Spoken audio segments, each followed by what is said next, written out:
Hello everyone, welcome to my channel.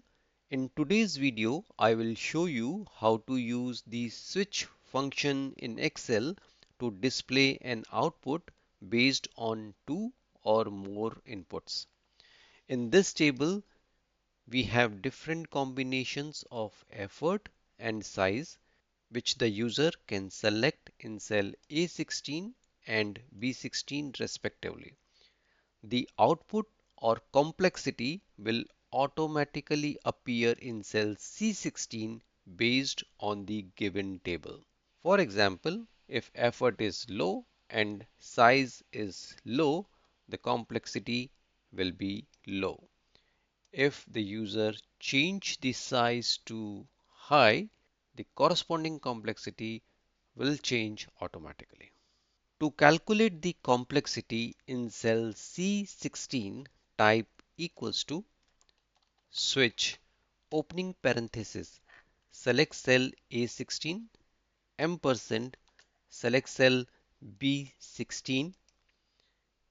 Here we are joining effort and size using A16 ampersand B16 to create a unique key like low low or low high. Then we will define all possible combinations of effort and size followed by their corresponding complexity. For example, in first scenario, combination will be low low. So type low low in double quotes, comma, the output will be low as shown in the table. So type low in double quotes, comma.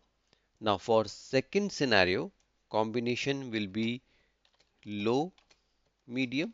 So type low medium in double quotes, comma.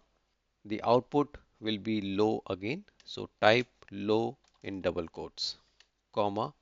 Similarly, we will type all combinations of effort and size followed by corresponding outputs. So I am pasting the complete formula.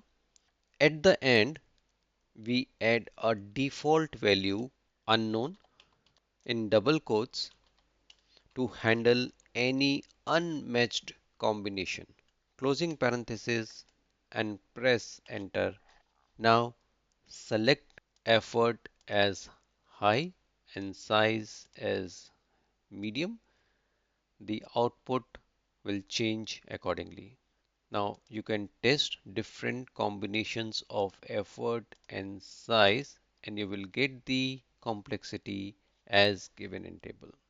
If this video helped you or solved your problem, please like the video and subscribe to the channel. Thanks for watching.